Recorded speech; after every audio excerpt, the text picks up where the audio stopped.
You know what, Zen Duck? I totally get it. It's all an illusion. We're not these thoughts, these emotions. We're not even the bodies in which those things occur. What we are is the awareness in which it all happens. Eternal, never born, never dies. I totally understand that, but that ain't going to pay my gas bill, is it? And just because I've seen through the illusion of thoughts and emotions doesn't mean they stop happening. They keep happening. And I'd like to experience some more pleasant thoughts and emotions. Thank you very much indeed. I mean, if there was just a way to shut all that negative sensation, all that negative thought, just shut it down for a brief period of time, and then in that space introduce some positive thoughts leading to some positive emotions and even a better outcome in life, that would be splendid. But where can I learn such a thing? What's that? Combining affirmations with breath work? That never occurred to me before. Actually, it did, but that's not important right now. Where can I learn such a move? Here? On this very YouTube channel? Zen Duck, you wily old goose.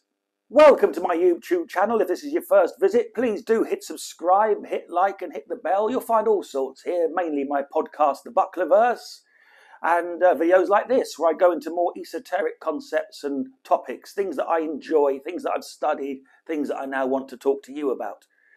And this is a response partly to a comment on my last video, but also it's its own thing. I'm going to talk to you today about combining affirmations with breath work to enhance both, to get more out of both, a way of doing magic on the fly, a way of, possibly programming the simulation if that's your fancy.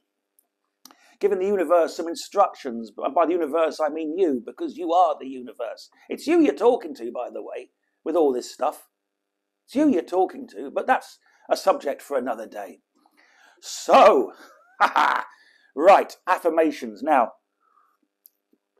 I was introduced to affirmations as a concept. First of all, it came up very early in the old search. My mum would talk about them, but then it was sort of solidified by my dear friend, mentor, guide, but above all else, my mate, the late, great Stephen Russell, a man I was very fortunate to know for some 26 years. A wonderful friendship. And one of the first things he taught me when I was first hanging out with him back in the noughties, there I was, a young, depressed, skinny lad, incapable of getting a girlfriend, making any money, really frustrated. And one of the first things he taught me was affirmations. He swore by them. Affirmations are positive phrases that one repeats to oneself to bring oneself out of a funk, to inspire new ideas, new thinking, to override the negative patterns in one's nervous system. And for some people they work like a dream, and for others not so much. And I fell very much into the not so much bracket. I would repeat these positive I would repeat these positive phrases over and over again and get nothing out of it. It wouldn't change a thing. It wouldn't change how I felt, how I thought. It didn't change anything. I also tried writing them down, and again, nothing. Frustration. But I believed it worked because other people were doing those things and swearing by it, building their careers around it almost. But I decided, then worked out fairly early on, that every nervous system is unique. Every nervous system is wired differently. Mine is wired more differently than most, thanks to the old, faulty wiring in my noggin. So I just assumed that it wasn't a technique for me, that I would get better results from other practices. Then I was reading Robert Anton Wilson. Again, I'm going way back in the day. This is before the internet even. This was when you had to go to, this was back in the noughties in London when I was sort of living free and scurrying around second-hand bookshops, and you'd find something cool like Cosmic Trigger in Notting Hill. You'd buy it, go to the coffee shop and read it in one afternoon. And in Cosmic Trigger, Robert Anton Wilson speaks of pranayama, breath control, the yogi technique of controlling the breath, calming the breath, controlling the breath to calm the mind, to calm the nervous system, to bring one into a state of alignment. And he talked about using it to beat his depression. Specifically, it's in the chapter about that. He fought this, or specifically the symptoms of depression. Depression's a deep, deep thing. I'm not an expert. This is not a medical advice, but it's a deep, deep thing. The negative thoughts and the negative feelings are the tip of the iceberg. The depression's way back there. But the symptoms of it, the thoughts, the feelings, they can paralyze a man. And I was paralyzed. And hearing Wilson talk about that pranayama could treat the symptoms of depression. He also treated it using the Sufi heart chakra exercise. That'll be a subject for another video, because it took me a long time to track that bastard down. But that appealed to me, that there was something I could do that would treat the symptoms of depression. But he gives no instruction in that book. And he says, if you want to learn it, not in that one, in Prometheus Rising, he mentions it again, doesn't give any instruction, just tells you to find a Hindu to show you. So I found a Hindu to show me. There I was in India when I was out there, and one of the lecturers, I went out there on a cruise ship working, and one of the lecturers on board was, every morning she was on the top deck doing her yoga and her pranayama. I saw her doing it one morning, asked her to teach me, she very kindly did. Nothing you can't get off a YouTube video these days, but, you know, back then, that was knowledge hard won, mate. I'm going to share it with you now, in fact. I'm going to share with you how to do a very simple pranayama. Now comes the next part of this. As a pranayama generally requires a timing device, be that just counting to yourself, or better than that, to recite a mantra to give you the timing, a 4-beat, if it's a 4-beat breath, a 4-beat mantra. So rather than counting 1, 2, 3, 4, you might repeat something like Om Namaha Shivaya Om, Om Namaha Shivaya Om, to give you the timing for the various ins, outs and holds. And it occurred to me, because the pranayama worked for the symptoms of the depression, my mind cleared, my body got a little hit of energy. When it was really bad, I could do my pranayama for half an hour, and then I was set for the day. I could function. Then it occurred to me then that I could combine that with the affirmations, because the space that I went into doing pranayama was very clear, very light. There was no, it kind of calmed the nervous system, it calmed thought, it turned off the left brain and let me relax into the right brain, the artistic brain. It brought me into the present moment. And this cool, clear, calm space felt like the perfect space to which to do some magic, you know, some visualization, or in this case, some affirmations. To just throw them in there, into that, you know, now open window, to throw some stuff back into the working, some positive stuff. And then it occurred to me, and I'm sure I am not the first person to have this thought. I am not claiming I've invented this, but it occurred to me that I could use my affirmations as my timing device. I could take a breath in, use the affirmation to time the hold, release the breath, hold, and again, time the hold with the affirmation. Use that affirmation to time the hold. It was a very practical thing. Again, I'm sure other people have thought of this. And I'm sure someone's going to correct me in the comments, but I've not seen it anywhere else, but I'm sure it does exist. So I might share that with you today. Why not? I'm sitting here at home, nothing much is happening. I might as well make a video, and here it is. Here it is. So the pranayama I'm going to teach you today is very, very simple. None of this alternate nostril stuff. That's all very complicated. You ideally need a yoga teacher for that. But this is a very simple one. Now, I've seen it described as box breathing, because in this weird way that sort of bro science is hijacking esoteric methods from the past and then repackaging them. I see you, Wim Hof. It was Tumo when I learned it, and it's still Tumo now. But it's brilliant. I love me some Wim Hof. And by the way, I'll tell you how to combine this with Wim Hof at the end. Very simple pranayama. Simply in breath, hold, out breath, hold for an even amount of time. Let's say a count of 4. So it's very simple. It's in for 4, hold for 4, out for 4, hold for 4. You may have heard this described in the past as box breathing, which is how the current modern people talk of it. But to me, it's pranayama. Box breathing's not sexy. Pranayama is. You know, that's the other nice thing about this. When you're doing it, I don't want to feel like a tech nerd, like enhancing my productivity. I want to feel a bit magicky. And there's nothing wrong with feeling a bit magicky. So, real simple. All you need is an erect spine. An erect spine. No need to cross your legs on the floor on a cushion. An erect spine, though, is vital so that the breathing apparatus can move free. The hands can assume any position they like. You know, if you're a meditator, you might want to hold your mudra of choice. If you're not a meditator, flat on the lap, flat on the table, it matters not. And all we're going to do is breathe in for a count of 4, hold for a count of 4, out for a count of 4, hold for a count of 4.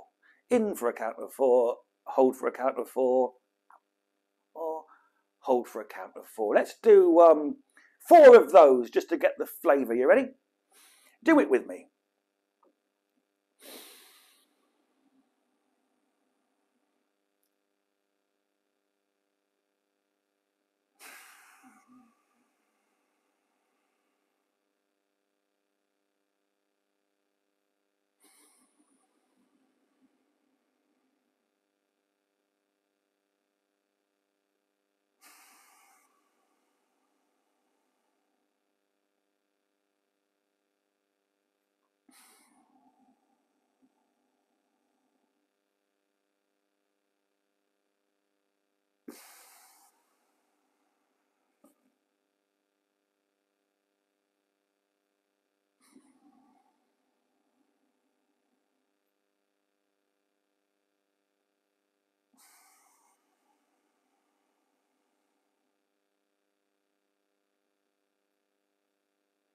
And now breathe as normal.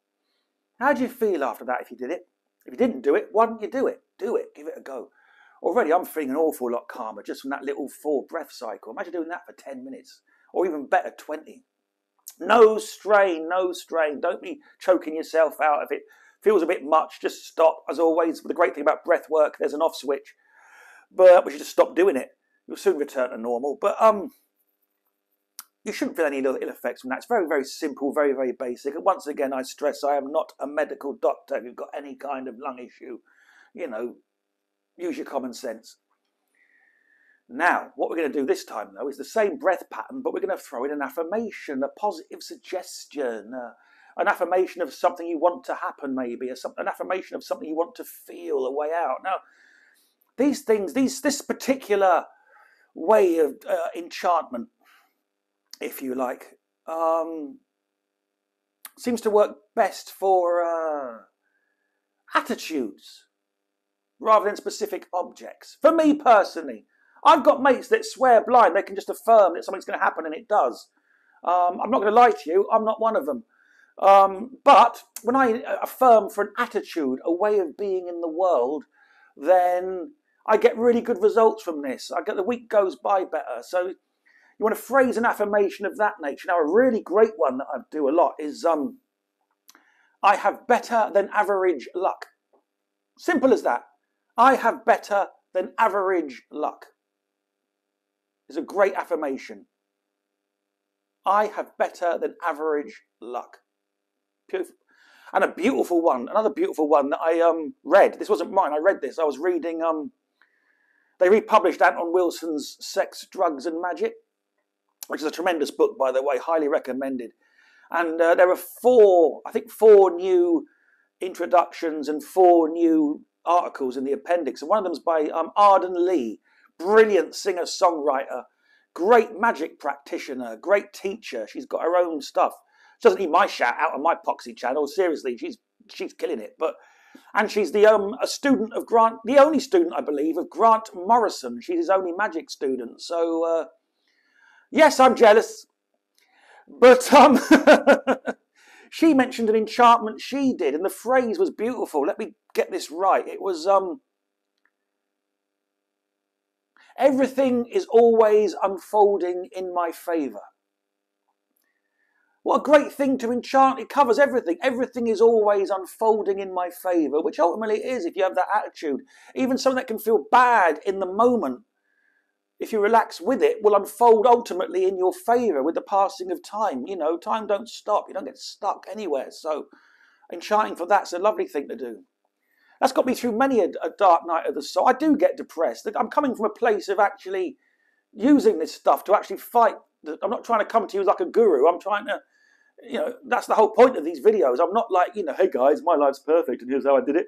I'm not. I'm like you. I'm a mess. But these things, when I'm in a dark funk, rounds of this pranayama with phrases like that can bring me right out of it and lift me above the murk so I can see.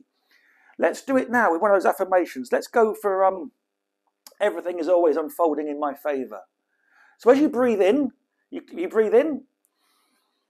When you hold, you repeat the phrase inside your head, Everything is always unfolding in my favour. And then you breathe out for your count. Hold again. And in that blank space, repeat. Everything is always unfolding in my favour. In. Everything is always unfolding in my favour.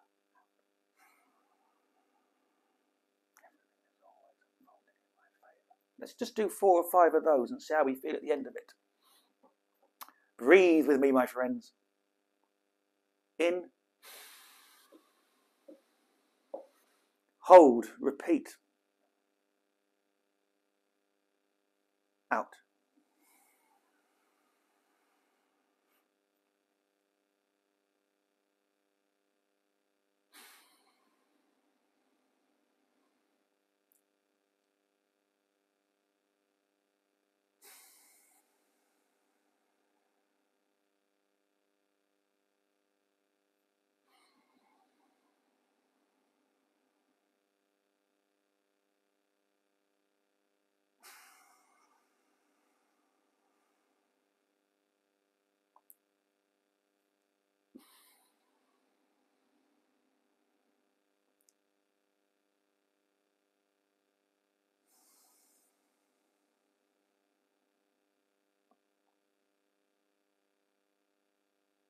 Open your eyes.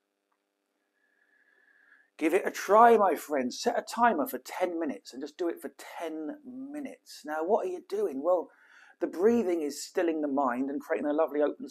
You know, the breathing does still the mind anyway without you doing nothing. Just doing the breathing on its own is brilliant for your mental health and for clarity and focus. But when you've got that clarity and focus, the affirmation is then you've sort of... You know, the mind's firing all the time, random crapperoo based on conditioning. By doing the breathing, you seem to get that mind to focus down. The left brain calms down, the right brain opens up a little bit. You know, the more creative brain. And while it's open, you're firing that suggestion in there. Everything is always unfolding in my favour. Or a phrase of your choice. It could be affirming for anything. An increase in income. You know, I earn good money from work I love. If you're looking for a romantic partner, I attract romantic partners, or even better than that, I have the skill to notice when someone's genuinely interested in me. Things like this. Yeah, and how do you know? Are you reprogramming your nervous system, or if you're living in a simulation, are you reprogramming that? Scott Adams thinks so. He's got some great videos and affirmations. Do check him out as well. His stuff on simulation theory is amazing. Anyway, I'm waffling off. Give that a go. Combining affirmations with breathwork creates magic. Oh, also, if you happen to be into Wim Hof, you've already got, the breath down. Try it with Wim Hof. When you do when you finish your panting and you're doing your breath holding with the Wim Hof method, and you're sitting there in that clear space that, some people swear blind triggers natural DMT in the brain. I'm not so sure about that, but it does. You are definitely in a very clear space as you do that breath holding. While you're sitting there in the clear space, run some affirmations while you're sitting there. Just run some affirmations. And then taking that deep breath, that big recovery breath from the Wim Hof thing. Which I'm not going to describe on here because I'm not a Wim Hof instructor, but you'll find plenty of videos about that if you're interested. Yes, that's all I can think of to say about that. There you go, a quick video. I felt like making one, so I did. Do you like this sort of content? Let me know in the comments. Don't be a stranger. Do you want more of this stuff? Yeah, let me know. And we'll ponder some more next time. But from now, take care. I've been Danny Buckler. Give that a go, see if it works. And I'll see you on my next video.